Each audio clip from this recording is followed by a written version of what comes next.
Welcome back to Carneades.org. Today we're going to be continuing with our series, 6 Months of Set Theory and Higher Order Logic. In this video, we're continuing with Logic 301, month number 3 on piano arithmetic. Today we're going to be looking at a big proof. We're going to be doing a proof of the transitivity of the natural numbers. So, before we prove the fourth Peano postulate, we've proved all the other Peano postulates. We went 1, 2, 3, and 5. We skipped over 4 because 4 is pretty complicated. We're going to need to prove some other features of the natural numbers. We're going to start with transitivity. Transitivity is going to be the most complicated of these kind of mini proofs we have on the way to proving that fourth postulate. So we're going to get started with it. As we remember from previous months, a transitive set is one where all members of a set are also members of that set themselves. It should be intuitively clear that all natural numbers are transitive because every natural number contains all the numbers below it, and there are only ever sets of other lower numbers. So all members of the set of all natural numbers are also natural numbers, because any natural number is only ever made up of other natural numbers. Let's see some examples of this. So we'll start with 0. 0 is vacuously transitive. 0 has no members, and therefore all of its members are also natural numbers. 1 is also vacuously transitive, as its only member has no members itself. 2 is transitive, as 0 has no members, and the only member of 1, which is 0, is also a member of 2. 3 is transitive because 0 has no members. The only member of 1, 0, is a member of 3, and both members of 2 are members, etc. Now, the proof that we're going to do is quite complicated. Here's a basic outline of what we're going to do before we dig in. First, what we're going to do is we're going to use the axiom schema of separation to create the class of all transitive classes, T. We're going to say there exists some T such that for all D, D is a member of T is materially equivalent to for all A and all B, A is a member of B and B is a member of D implies that A is a member of D. Okay, so we're defining this concept of transitivity in terms of a specific class, T, the class of all transitive classes. Then we're going to use the principle of mathematical induction on this new class T. In other words, we're going to prove that 0 is a member of T, and that if a set is a member of T, then its successor is 2. Finally, we will show that if a set is a member of this class if a set is a member of this class, it is transitive. Since all natural numbers are members of the class of all transitive classes, all natural numbers are transitive. Here's our conclusion that we're going to call nat-num transitivity in proofs. For all C, C is a member of the set of all natural numbers implies that C is transitive. Okay? Don't worry if that was confusing. We are going to walk through this step by single step. That's just to give you a little bit of a roadmap of where we're going. If you want to check out our video on the axiom schema of separation, you're confused how we got there, I'd highly encourage you to do that. It's a confusing, it's probably the most confusing step in this process, and we do use it a lot. Or we use the premise that we've created from the axiom schema of separation. We only use the axiom schema of separation once at the beginning. So, this is our conclusion. For all C, C is a member of the set of all natural numbers implies that C is transitive. Basically, the statement that all natural numbers are transitive. Now, here's the premise that I warned you about. This is based on the separation axiom. There exists some set T such that for all D, D is a member of T, T being the class of all transitive classes, is materially equivalent to for all A and all B, A is a member of B, and B is a member of D implies that A is a member of D, i.e. all members of members are members themselves. The definition of transitive. So now we're going to existentially instantiate that T to a lowercase t. Next, we're going to do what I mentioned we do of using Peano Postulate number 5. This is for all A, if 0 is a member of A, and for all N, if N is a member of A, n is a member of A implies that the successor of n is a member of A implies that for all m, if m is a natural number, then m is a member of A. Basically, for any set such that 0 is a member, and if a particular set is a member, that implies that the successor of that set is a member, then all natural numbers must be a member of that set. And we're going to try to prove that about transitivity. Okay?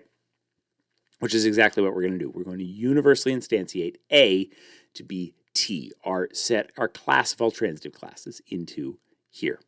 So we're going to try to prove the first half of this statement. We're going to try to prove that 0 is a member of T, and for all n is a member of T implies that the successor of n is a member of T, to imply the second half of this statement.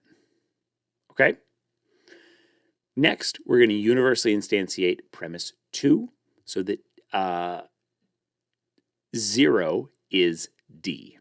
This is how we're going to get that first half, because we're trying to prove that 0 is a member of T, and we're off to the races. So we'll go ahead and take the material equivalence in premise 5. We'll split it up into 2 implications. You will see this process happen a lot. And then we will simplify that down to just 1/2 of that implication. Then we're going to go ahead and universally instantiate both A and B so that we can work with them a little bit easier. Then we will have the null set definition. This is for all E. E is not a member of the null set. We'll universally instantiate E to B, one of the things we already have, which we're able to do because it's universal instantiation. We'll go ahead and change that non-membership thing to a negation outside. It's not the case that B is a member of the null set. We'll use our 0 definition because we know that we've defined the null set just to be 0, or rather defined 0 to be the null set. Then we're going to go ahead and we're going to build out, using addition, we're going to build out the first half of premise 8. So we're allowed to, with addition, add on a disjunction anytime we want to a statement we've already proved. So we've proved it's not the case that B is a member of 0. We're going to add with disjunction, it's not the case that A is a member of B. And then we'll use De Morgan's law to pull that negation outside. You'll note that this should look like a little bit like the first half of premise 8, or at least the first, perhaps, third of premise 8. But there is a negation out front. We're going to deal with that by switching this over to an implication. So we'll go ahead, we'll do addition again. We'll add, once again, we can add whatever we want with a disjunction to a true statement. We'll add or A is a member of 0. And then we'll go ahead and use implication. That'll get rid of our negation at the beginning, and it gives us exactly what we need in the first half of premise 8. So we basically constructed up from a single true statement we were able to get to the full first half of premise 8. That, of course, lets us do modus ponens on premise 8, premise 16 to get us that 0 is a member of T.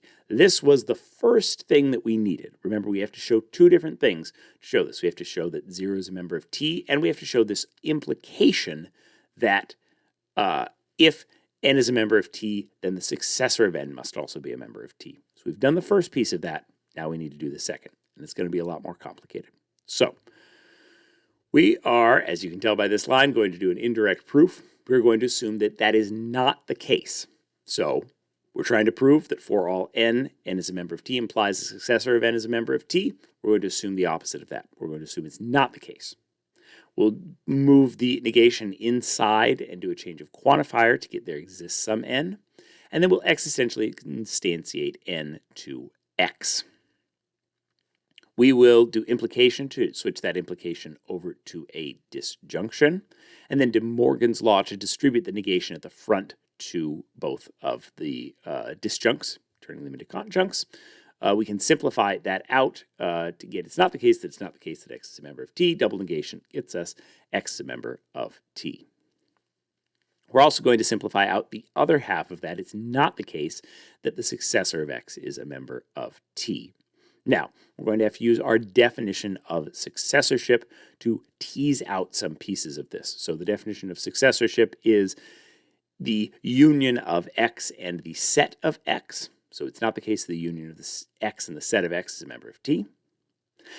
Then we have to take a step further and use our relational union definition. So we have a relational union between x and the set of x. Up here, we're going to use our relational union definition to tease that out a little bit.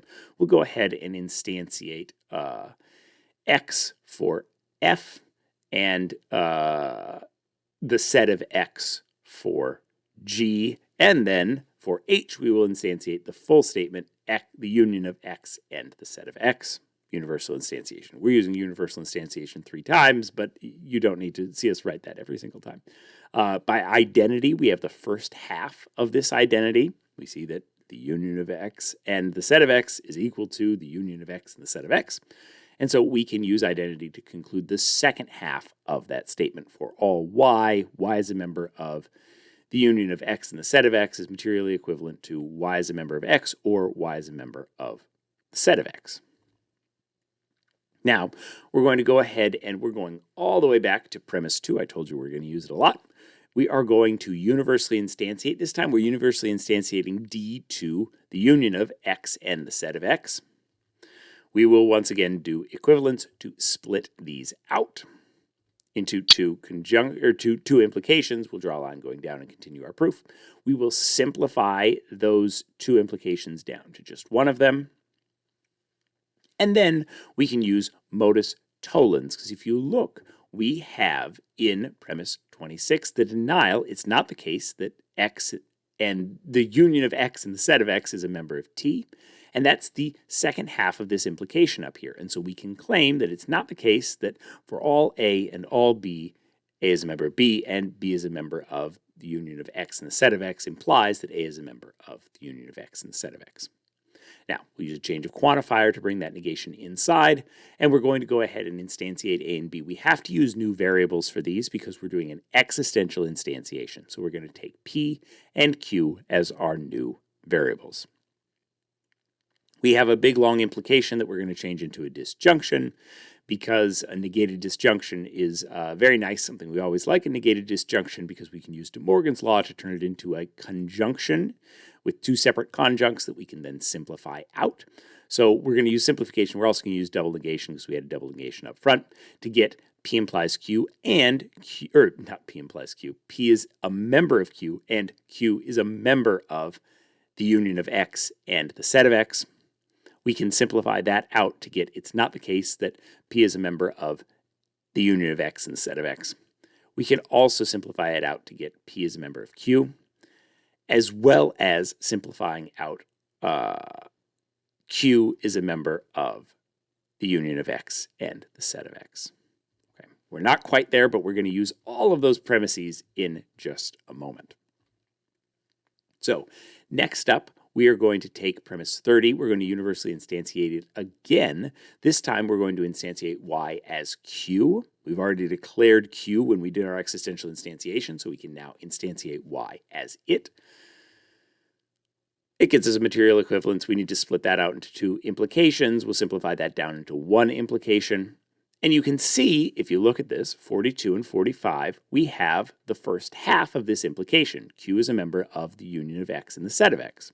We use modus ponens to get this disjunction. Either Q is a member of X or Q is a member of the set of X.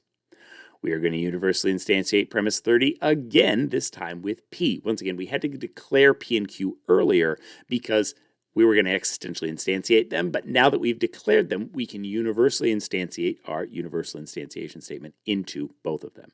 So we now have P is a member of the union of X and the set of X, materially equivalent to P is a member of X or P is a member of the set of X. Once again, we'll use equivalence and we'll simplify out one of those conditionals for P.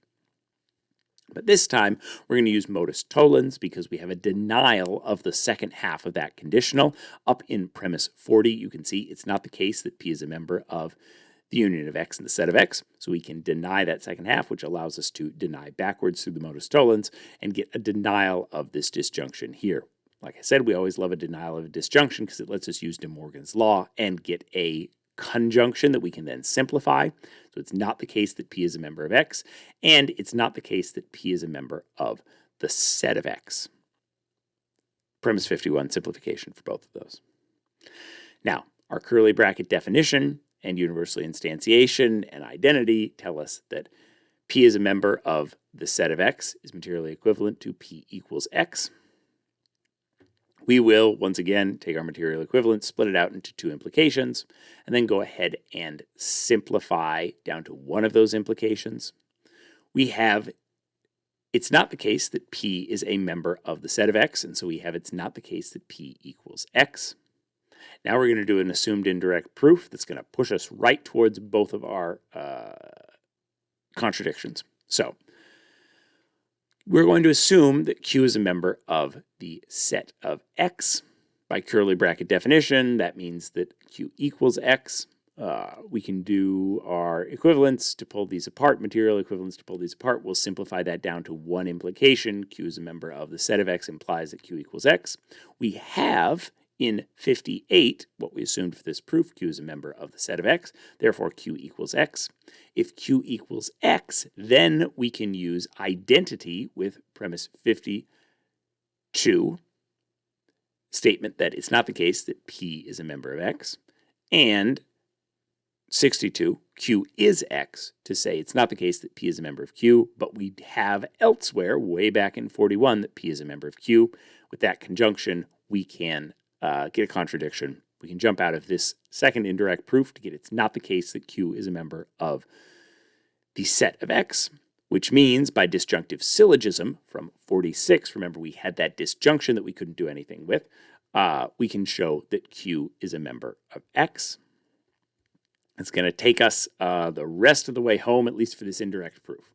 So we have all of these are pulled from earlier, and we just got to Q is a member of X by disjunctive syllogism.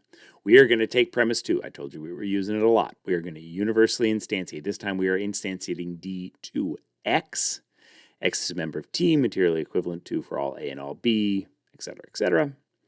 We will do material equivalence to split these apart. We will do simplification to get one of those implications. And we have X is a member of T from 24. And so we can use modus ponens to get for all A and all B, etc., etc.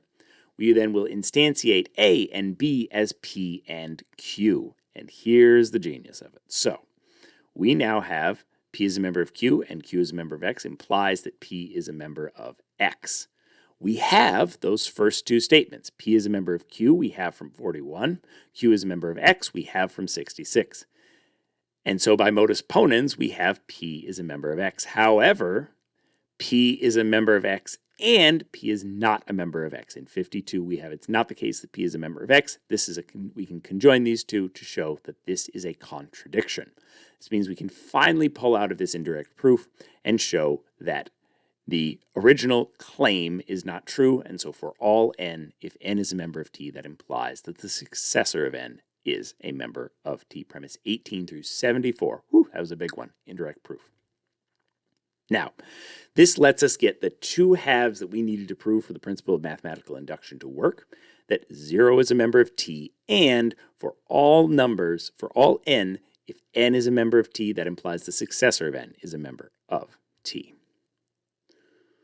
From premise 4 and premise 76, we can use now modus ponens to imply that for all M, M is a member of the set of all natural numbers, implies that M is a member of T. All we have to do now is get back to, reverse engineer us our way back to T being the set of all numbers that are transitive. So we have what we just proved here. We're going to universally instantiate M to Z. Z is a member of the set of all natural numbers, implies that Z is a member of T, just so we can work with it a little bit more. We're then also going to universally instantiate in premise 2, again, I told you we were going to do it a lot. We're going to instantiate D to Z. We'll use our normal process of splitting out this materially equivalent and then simplifying it down to one implication. Then we're going to use something we almost never use, which is hypothetical syllogism. We have two implications here. Z is a member of the set of all natural numbers implies that Z is a member of T, and Z is a member of T implies that for all A and all B, etc., etc., we can then cut out the middleman and show that Z is a member of the set of all natural numbers implies all of this here. Why do we want to do that? Because that matches exactly to our definition of a transitive set. We'll take our transitive set definition. We're going to universally instantiate in Z for S. In that definition, we have TZ equals this chain of things. In fact, wonderfully. We already have that. And so by using identity with premise 82 and 84, we can replace that second half with, we can replace the second half of 82 with Z is transitive, because that's what 84 says. 84 says that Z is transitive just means all of this. All of that is exactly what we see in the second half of 82. So if Z is a natural number, then Z is transitive. That's exactly what we were trying to prove. We universally generalize it back out to premise 85, using premise 85 to get for all C. C is a member of the set of all natural numbers, implies that C is transitive. Whew, that was a long proof. But we've just proved that all natural numbers are transitive. Next up, we have a couple more lemmas we need to prove. We are going to be proving the relative union and commutative union lemma. Watch this video and more here at Carneades.org, and stay skeptical, everybody.